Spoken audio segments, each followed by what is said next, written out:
안녕하세요, 방영춘입니다. 저는 그렇게 생각해요. 자기 주위에 부동산의 전문가가 있잖아요.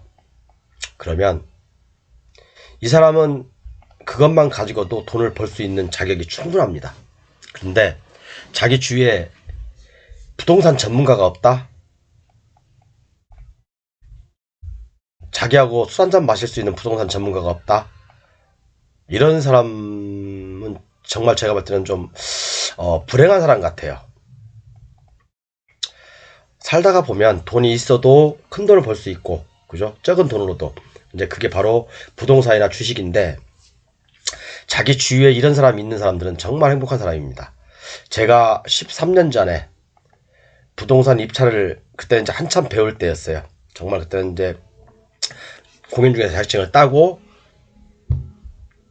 이제 경매를 배워야 되겠다 해서 경매를 열심히 배워하고 있던 차에 물건이 17억짜리가 쭉 떨어지더라고요. 보니까요. 한 4억 얼마까지 떨어졌어요. 4억인가 그 정도 떨어졌는데 상업시설 건물이었어요.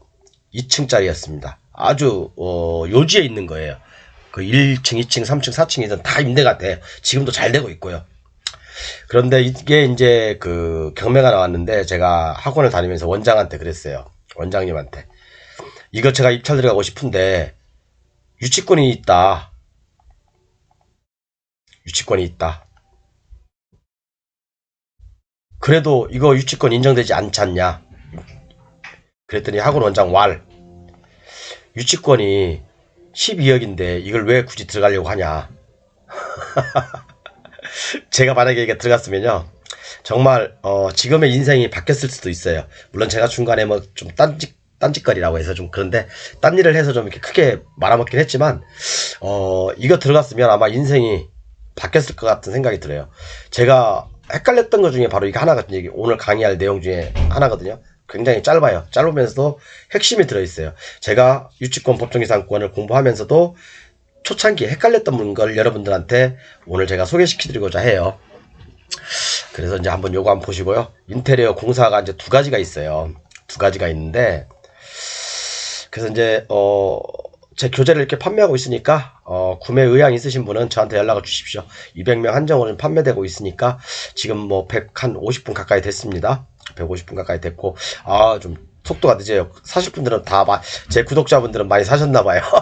구독자분이 한 6,000명 가까이 되는데 다들 실력이 있으신가.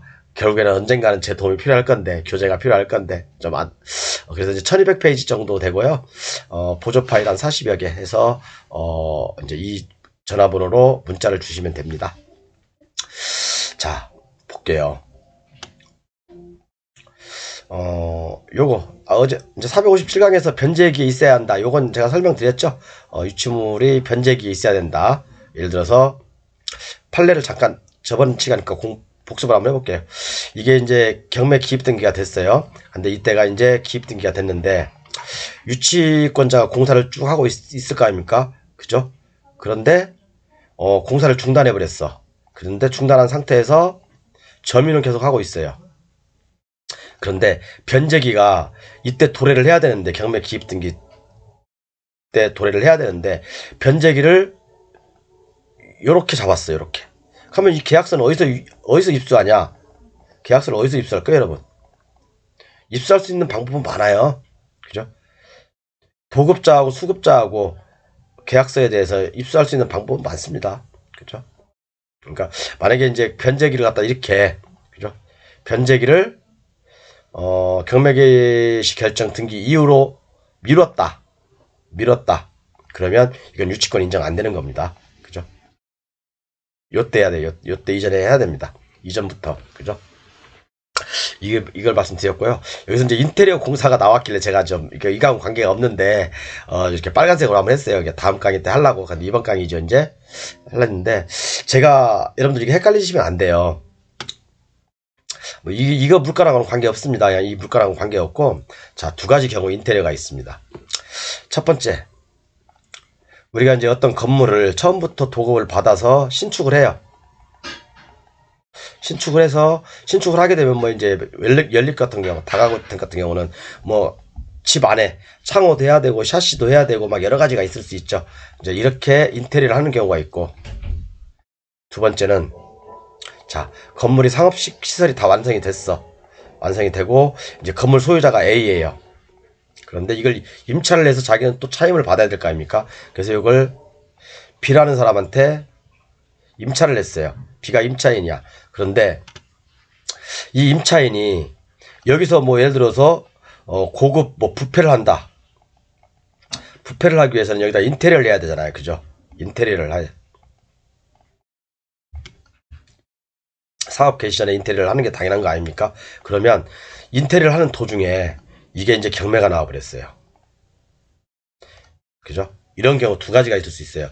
제가 이걸 가지고 큰 돈을 놓쳤다는 얘기가 지금도 간혹 나와요. 보면 지금도 간혹 나오거든요. 불과 얼마 전에도 수원인가 병점인가 그쪽에 한번 제가 물건을 찾다가 시간이 너무 걸려서 안 찾았는데 그 물건이 하나 있는데 좀 나중에 찾으면 제가 올려드릴게요. 교지에다가는. 그런데 이런 경우는 전자 같은 경우는 유치권이 인정되죠. 그죠? 유치권이 점유하고 있다고 한다면 유치권이 인정됩니다. 근데 이런 후자 같은 경우는 여러분, 이 건물의 가액을 아니면 또 건물이 경매가 나왔어. 그러면 건물하고 관련 있는 겁니까 이게? 결련성이 있을까요? 유치권은 결련성이 있어야 되잖아요. 그죠? 오늘 제가 참 이렇게 제가 무식한데 이렇게 유식한 말 좀 가끔 씁니다. 그죠? 결련성이 있어야 되는데 이 건물하고 지금 인테리어를 하고 있는 이 인테리어하고 서로 상호 결련성이 있을까요? 결련성은 없죠.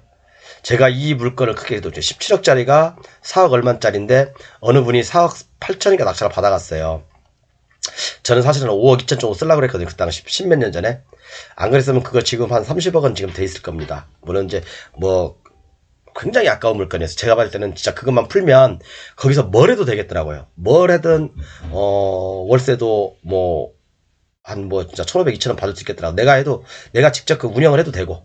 근데 그런 물건이 하나 있었는데 이 케이스예요. 이 케이스. 근데 저희 학원 원장은 저보고 들어가지 말아요. 유치권이 지금 주장되고 있다고. 근데 그분은 이 내막을 몰랐던 거죠. 저는 근데 밑에 임차인도 있었어요. 밑에 임차인 내역도 있었거든요. 그러니까 요것은 임차인이 자기 편익을 위해서 인테리어 공사를 하다가 건물이 경매로 나온 것이지, 이 건물을 짓다가 이게 경매로 나온 건 아니잖아요. 그죠? 그렇기 때문에 이 건물 자체하고 경매로 나온 이 건물 자체하고 이 인테리어하고는 결련성이 상관없어요. 결련성이 없다고요. 그래서 이 인테리어 업자의 유치권은 인정이 안 되는 겁니다. 이 채권 임차인하고 인테리어 업자하고 채권 관계일 뿐이에요. 그죠? 나중에 뭐 이 임차인한테 돈 받아야죠, 이분은. 그죠? 왜 그걸 내 낙찰자인 건물주한테 돈 달라고 그래? 그건 아니죠. 그래서 여러분, 이렇게 인테리어도 우리가 조사를 해봐야 되는 게 신축에 뭘 신축할 때 인테리어인지, 그죠? 아니면 다 완공되고 건물주가 A가 있고 임차인이 B가 있을 때 B가 자기 편익을 위해서, 보통 신건물 깨끗한 건물에 이런 사건들이 있으면 대박일 수 있어요. 신건물에 깨끗한 건물에 이런 사건이 있으면 대박일 수도 있어요. 그렇지만 임차인이 있는 상태에서 구건물 같은 경우 임차인이 인테리어를 한 그런 것들은 인정이 안 되는 건 당연하지만, 그죠? 신건물이 이렇게 나왔을 때 짓고 얼마 되지 않은 상태에서 인테리어 공사를 막 하고 있어. 또 문도 막 잠가놓고 막 그랬어. 그럼 이런 때는 정말 이런 게 대박일 수도 있다. 제가 13년 전에 놓친 이 사건, 여러분들은 놓치지 말라는 뜻에서 제가 한번 강의를 해봤어요. 정말 그 물건이 좋고, 그죠? 그 물건에 가치가 있다. 그러면 이런 것들은, 그죠? 그때는 제가 이런 걸 잘 몰랐어요. 막 한참 경매 공부를 2, 3년 해도 헷갈리잖아요. 그죠? 학원 막 다녀봤자 의미도 없는 것 같고, 뭐 이게 그건 같고, 저건 같고, 또 이거 궁금하면 또 다음날에 또 궁금한 게 또 생기고. 근데 제 교재 안에는 여러분들이 궁금해할 만한 것들, 제가 궁금했던 것들 다 실려 있죠. 그죠? 정말 다 실려 있어요.